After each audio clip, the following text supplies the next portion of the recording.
আমার মহারানীর রান্না বান্না কি হলো? একটু অপেক্ষা করো, এই তো প্রায় শেষ। তোমার রেশমি কালো চুলগুলো মাঝে মধ্যে একটু সামলায় রাখো। আজ মহারাজা এত রোমান্টিক কাহিনী কি? এরপরে যদি তরকারিতে চুল পাই কান কোন গরম করে ফেলাবো।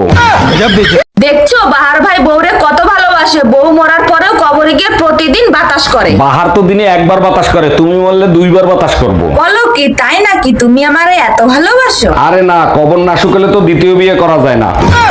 আরে মিম, শুনলাম তোর বয়ফ্রেন্ড নাকি অ্যাক্সিডেন্ট করছে, তা এখন কি অবস্থা? আর বলিস না, আজ 3 দিন ধরে বিছানায় পড়ে আছে, দাঁড়াচ্ছে না। বলিস কি, এ তো সর্বনাশের মাথায় বাড়ি। তার নালা দিয়ে দেখছিলি? ওরে কুত্তা, আমার বয়ফ্রেন্ড দাঁড়াচ্ছে না। ভাইয়া ডিমের হালি কত? 40 টাকা হালি। পাশের দোকানদার তো 30 টাকা করে বিক্রি করতেছে। আর মুরগির চরিত্র খারাপ। মুরগির চরিত্র খারাপ? জানো, আজকে চা বানানোর সময় তোমাকে অনেক মিস করতেছিলাম। বলো কি, তাই নাকি? তা কতটা মিস করছিলা? এতটাই মিস করছি যে চোখ বন্ধ করলেই তোমাকে দেখতাম। ও মাই গড, তারপর কি করলা? তারপর আদা নিয়ে পুতা দিয়ে আচ্ছা মতো ছেঁচলাম। এই তুমি কার সাথে রাত কাটায় আসলা? কোথায় গেছিলা সত্যি করে বলো। তোর মার সাথে গেছিলাম, সারা রাত বসে রামায়ণ শুনছি। ও আচ্ছা, তার রামায়ণ শুনে তুমি কি শিক্ষা লাভ করলা? আরে রাখো তোমার শিক্ষা, আমি তো এখন পর্যন্ত বুঝতেই পারলাম না সীতা কার বাপ। আচ্ছা, গরমের ভিতরে কি করলে শান্তি এবং আরাম পাওয়া যায়? লেবুর শরবত, বেলের শরবত আর আইসক্রিমে অনেক শান্তি পাওয়া যায়। হ্যাঁ, শরীর ঠান্ডা থাকে। আর তুমি কিসে শান্তি পাও? তুমি বাপের বাড়ি গেলে। ও আচ্ছা, কি বললো তুমি? আমার হাতে মোবাইল ফোন, বন্ধুর হাতে ক্যামেরা। 1 মিনিট, ফোন থাকতে আবার ক্যামেরা লাগে? আর কেবিন মাস্টার আইসা যদি জিজ্ঞেস করে তোদের সম্পর্ক কি, তখন কি বলবি? জিজ্ঞেস করলে উত্তর দেব সাংবাদিক আমরা।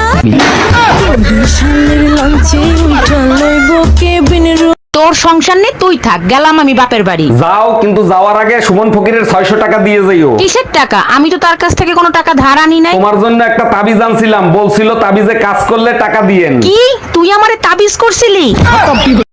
এই তোমার গলার চেন কোথায়? আজকে একটা গরিব মানুষকে গলার চেন আর 15,000 টাকা দান করে দিয়ে আসছি। সত্যি আমি তোমাকে নিয়ে না গর্ববোধ করি। আসল খুশি তো তখন হইছে কখন হইছো? যখন ছুরি পকেটে রাখছে। ও আচ্ছা। কি ব্যাপার ছোট গিন্নি, এত বড় ডাক্তার তোমার জন্য পছন্দ করলাম, তুমি নাকি বিয়ে করবে না? দুলা ভাই কেমনে বিয়ে করবো? ছেলে তো নাচতেই জানে না। আরে সে তো ডাক্তার, নৃত্যশিল্পী না, আর নাচ জানে কি করবে? নাচ না জানলে বিয়ের পরে আমার আঙুলের ইশারায় নাচবে কেমনে? হ্যাঁ, আমি মার্কেটে যাচ্ছি, তোমার কিছু লাগবে তো বলো, নিয়ে আসবো। কার কথায় মার্কেটে যাচ্ছ? তুমি কি আমার কাছে শুনছো তুমি মার্কেটে যাবা? জুতার তলা ক্ষয় হয়ে গেছে, হাঁটতে সমস্যা হয়, তাই এক জোড়া জুতা কিনবো। কি হবে জুতা কিনে? হাত পা তো সবসময় আমার ইশারায়, তাই না? ভাবি, শুনলাম ভাই মারা গেছে, কি হয়েছিল? কাল রাতে বললো সিল্কি আমার চশমাটা দাও। বুঝলাম না, চশমার মরার সাথে সম্পর্ক কি? আমার নাম তো সিল্কি না, আমার নাম মিল্কি। ও আচ্ছা। এই গরম আর সহ্য করতে পারতেছি না, গরমে পাগল হয়ে যাব। আমিও তো অপেক্ষায় বসে আছি, কবে তোমার পাগলাগারোতে ভর্তি করব। দেখো, গরমের সময় ফাজলামো কইরো না। তুমি এসি কিনবা কিনা সেটা বলো। তুমি এক কাজ করো, মোবাইলের ভিতর দেখো ক্যালকুলেটর আছে, ক্যালকুলেটরের ভিতরে এসি লেখা আছে, চাপ দাও, দেখবা শরীর ঠান্ডা হয়ে যাবে।